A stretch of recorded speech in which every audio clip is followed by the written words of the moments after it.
Pertama kita akan membahas siapakah bangsa Arab ini. Apakah benar bahwa Ismail adalah bapak bangsa Arab? Seperti klaim yang didengung-dengungkan selama ini sampai sekarang.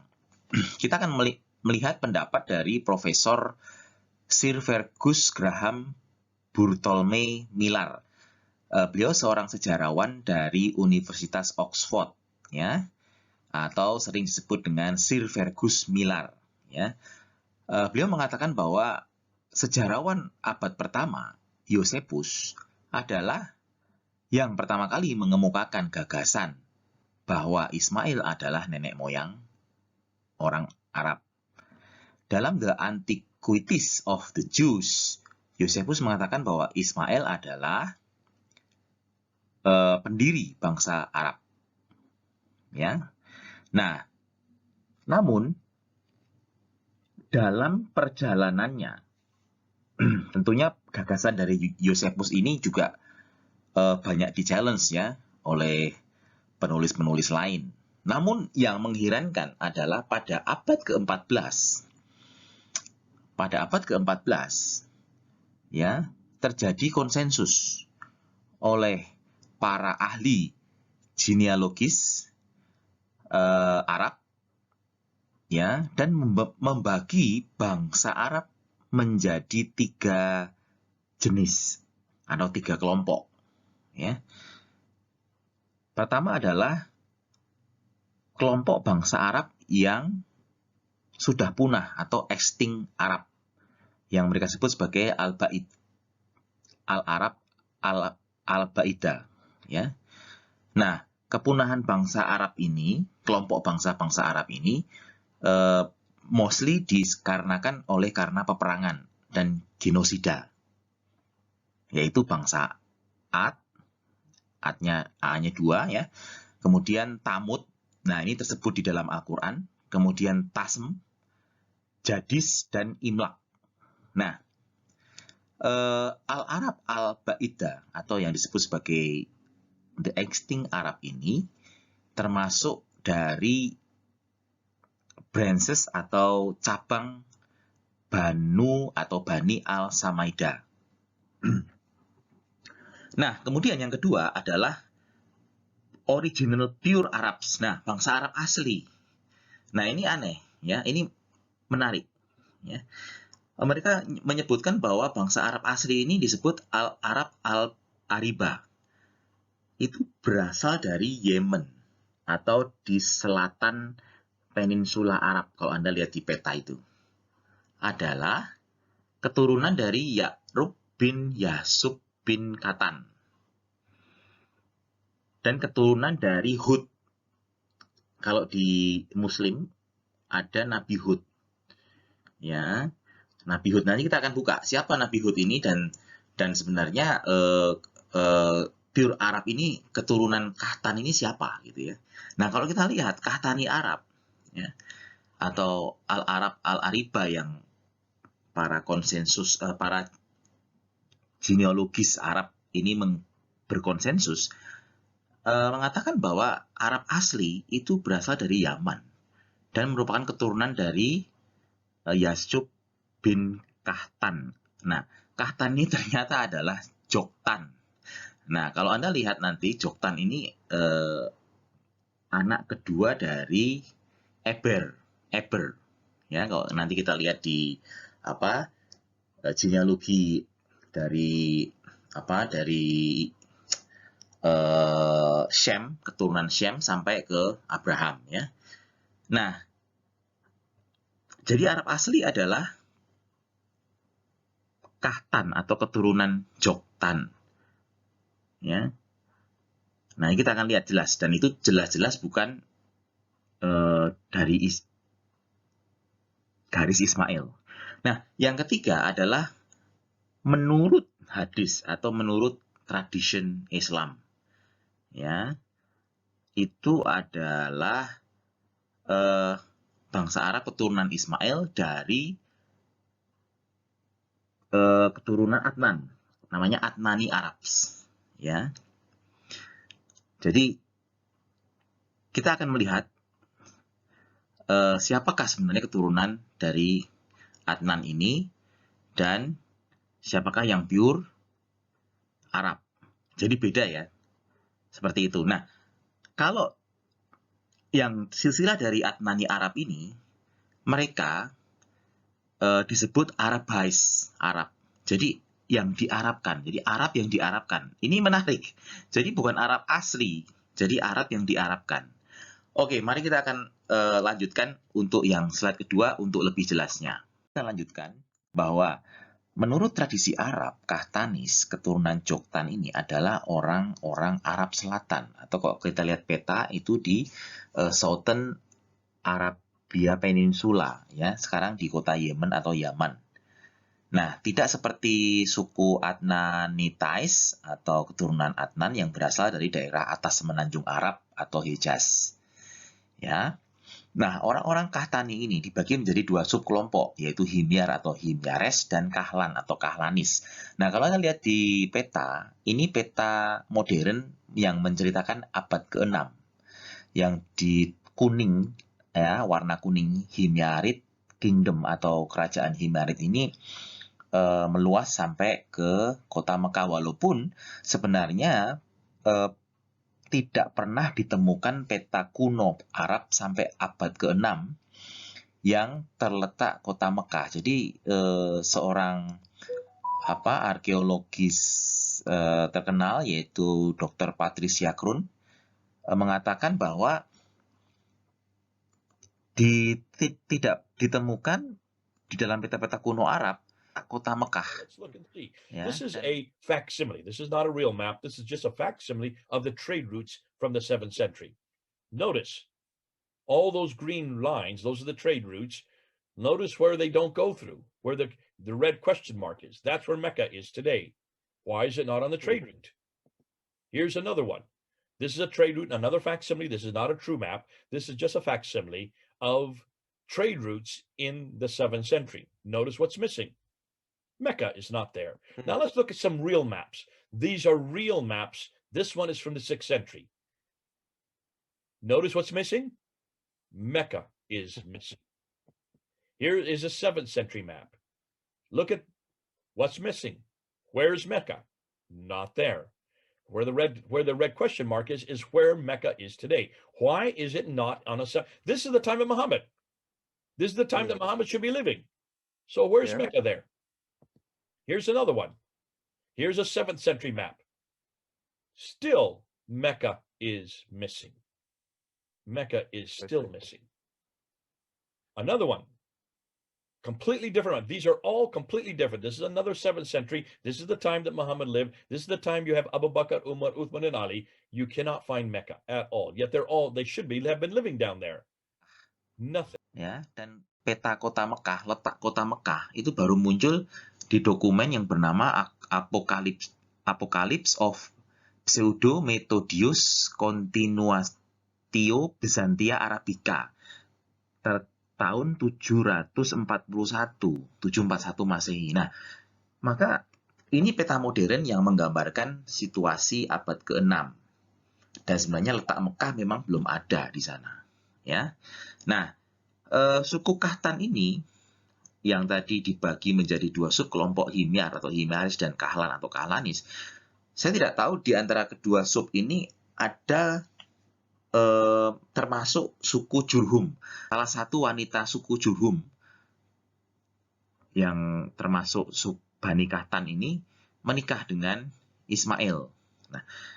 Nah, sedangkan suku Himyares ini terdeteksi ada hubungan kedekatan dengan suku-suku Ethiopia melalui tulisan atau huruf paku atau cuneiform yang ditemukan yang menceritakan penaklukan raja-raja Sumeria di Babilonia. Nanti kita akan bahas, ini semua akan nyambung nanti ya ke slide berikutnya. Slide yang ketiga ini jelas ya, kalau kita lihat dari Genealogy of Shem, keturunan Shem yang menurunkan Arphaxad, Selah. Kalau Selah ini kalau di Muslim namanya Salih atau Saleh ya, Nabi Saleh atau Salih ya.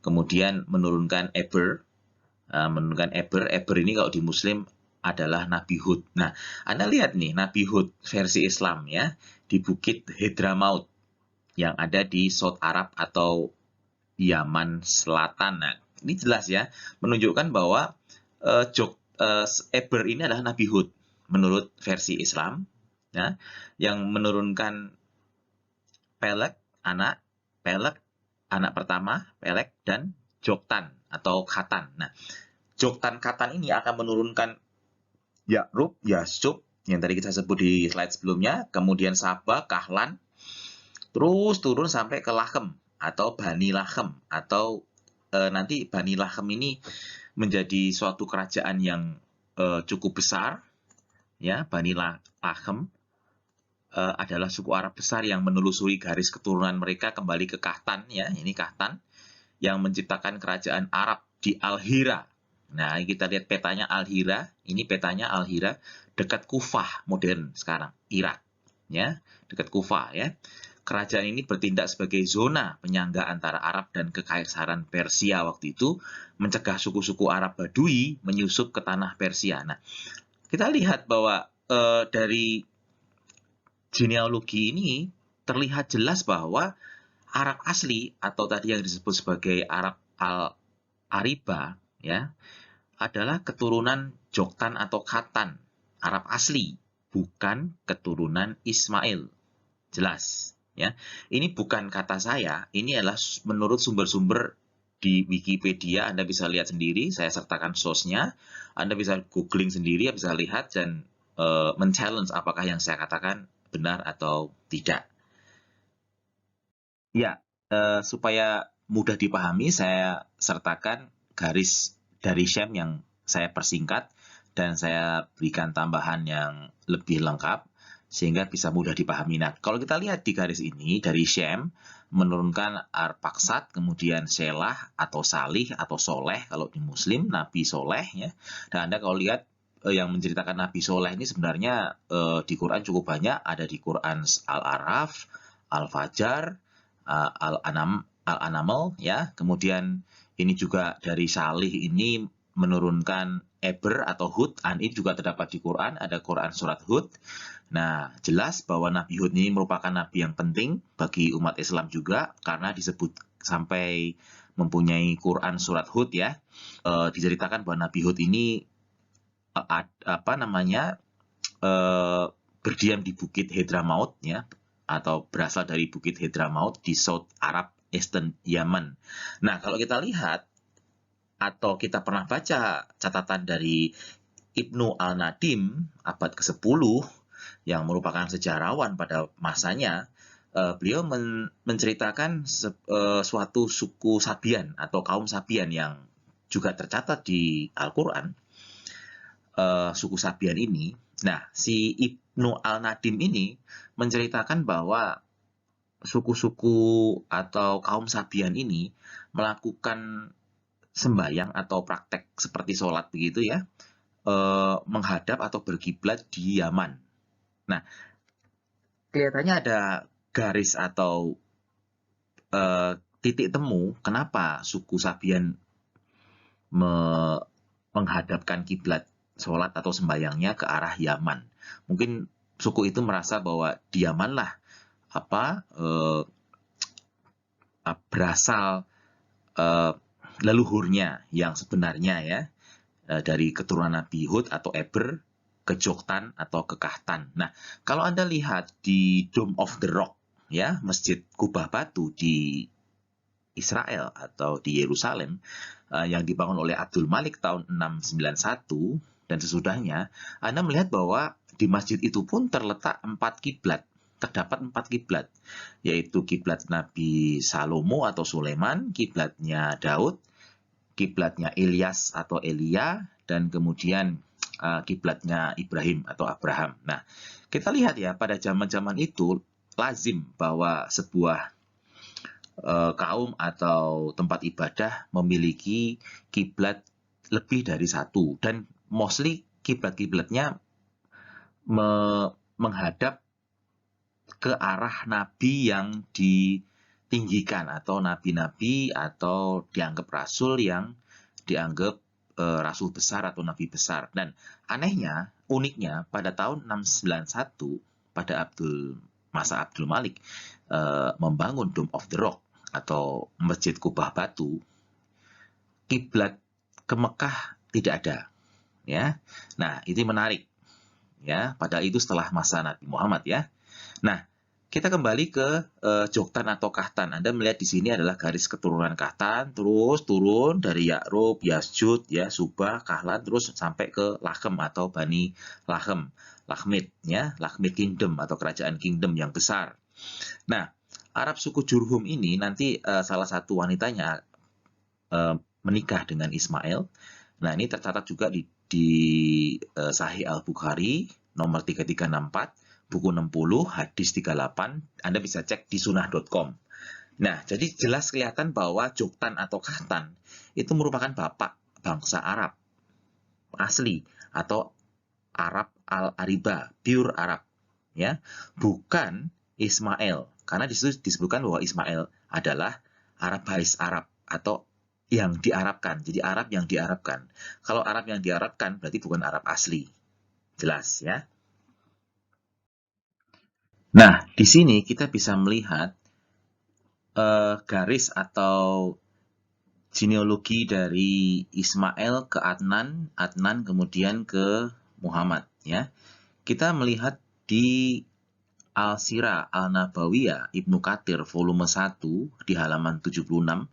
Saya lebih prefer menggunakan yang berbahasa Inggris karena memang kalau yang sudah diterjemahkan oleh bahasa Indonesia terjemahannya kurang tepat dan hampir banyak yang dikurangkan, ya. Jadi tidak seperti yang dalam bahasa Inggris, ya.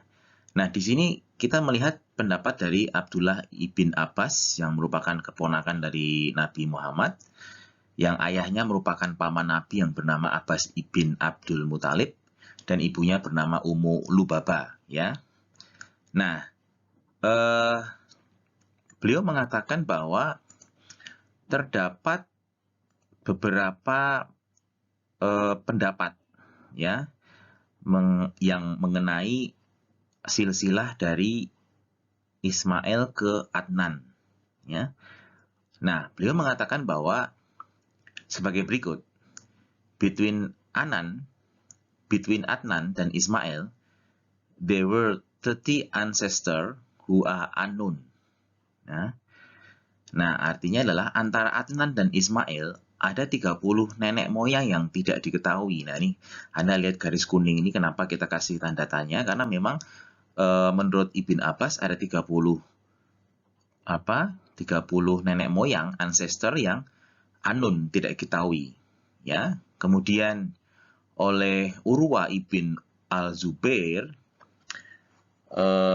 juga mengatakan bahwa is reported to have said, we have found none who knows the line between Adnan and Ismail.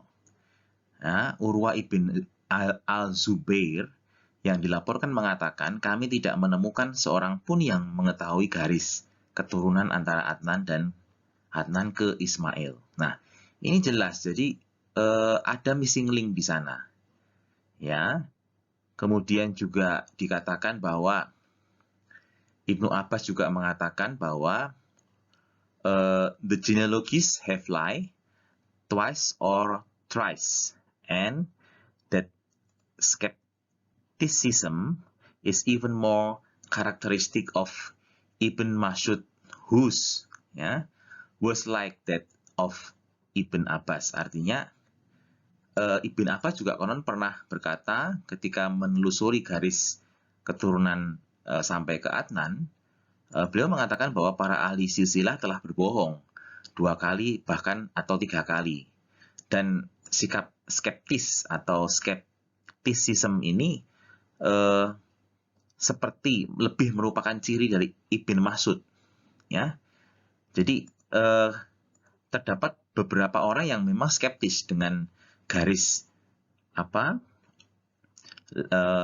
genealogi dari Ismail ke Adnan, ya. Bahkan Umar bin Al-Khattab sendiri mengatakan bahwa we carry back the genealogy only as far as Adnan. Artinya adalah kami membawa kembali atau we brought back, gitu ya. Silsilahnya hanya bisa sejauh Adnan, ya. Dan kemudian juga Urwah ibn al-Zubair berkata bahwa kami tidak pernah menemukan orang yang mengetahui silsilah dari masa lalu Adnan atau masa lalu Katan, kecuali jika mereka menggunakan konjektur atau dugaan-dugaan. Nah, ini jelas ya, bukan kata saya. Jelas terdapat beberapa rombongan orang-orang dekat, ya, yaitu Urwah ibn al-Zubair, Ibnu Abbas, Ibn Mas'ud, dan Umar bin Khattab yang mengatakan bahwa garis antara Ismail dan Adnan itu anun atau hanya duga-duga, ya, konjektur atau tidak jelas. Namun kalau kita lihat di genealogi ini, garis dari Adnan ke Muhammad sangat-sangat jelas. Nah, sehingga juga apakah bisa dikatakan sebagai bahwa Ismail adalah keturunan bahwa Muhammad adalah keturunan Ismail? Nah, Anda bisa berkesimpulan sendiri, ya, karena ada missing link, ya, yang kita ambil dari sumber-sumber mereka sendiri, ya, bukan kata saya tapi kata mereka yang tercatat dalam Al-Sirah Al-Nabawiyah Ibnu Katsir volume 1 page 76 sampai 77 kalau nggak salah, ya. Anda bisa cek juga. Ada missing link. Jelas. Para sobat di Kisinau, saya pikir cukup sekian dulu. Nanti kita sambung lagi, ya, to be continued, karena memang bahannya cukup banyak. Sebenarnya seri ini dengan judul adalah The Source of Islam, ya, artinya sumber-sumber Islam dan Al-Quran yang memang semua tertulis dalam dokumentasi, bukan fitnah, ya, dan kita juga ambil dari referensi-referensi yang sangat kredibel, yang sangat otoritatif, ya. Jadi bukan hoax, ya, namun jelas bisa dicek sumber-sumbernya, ya. Kita akan melakukan seri-seri seperti ini yang membantu mengungkapkan kebenaran. Semoga kita terus dapat memberikan sesuatu yang berguna bagi masyarakat Indonesia agar mengetahui kebenaran, ilmu pengetahuan yang jujur, tidak dengan dongeng-dongeng, tapi melalui sejarah yang jujur, bukan anti sejarah, bukan ahistoris maksud saya, ya. Sehingga kita benar-benar dapat mencerdaskan masyarakat Indonesia yang saya lihat kalau kita bandingkan dengan masyarakat di luar negeri sangat-sangat jauh tertinggal. Mungkin karena kita kebanyakan mendengar dongeng-dongeng, tidak pernah belajar sejarah dengan jujur dan benar, sangat rendah dalam frekuensi minat baca, karena saya dengar juga di survei bahwa minat baca orang Indonesia sangat-sangat rendah, sehingga kita harus mengejar ketinggalan kita dengan video-video seperti ini, pembelajaran. Mohon doa dan dukungan dari teman-teman semua. Dukung terus channel ini, dan kita akan terus memberikan seri-seri yang selanjutnya. Terima kasih, Tuhan Yesus memberkati kita semua.